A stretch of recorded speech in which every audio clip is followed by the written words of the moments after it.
दोस्तों, आज की सबसे खतरनाक घोषणा। नोरा एपिसोड 7 आ रहा है। नाना का वादा। 25 साल से कोमा में पड़े नाना की आंख आखिर खुल गई, मगर वो लाया है एक ऐसा राज जो बदल देगा सब कुछ।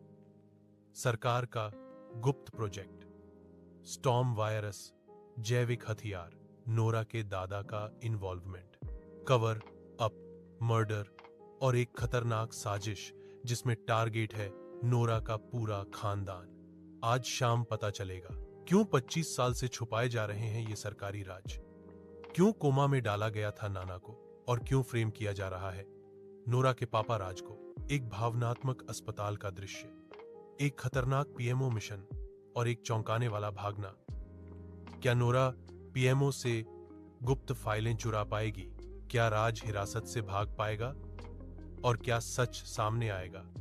आज शाम एपिसोड 7, नाना का वादा, सिर्फ फनी फन उर्दू स्टोरीज पर। जरूर सब्सक्राइब करें, बेल आइकन प्रेस करें ताकि आप इस खतरनाक साजिश को मिस न करें।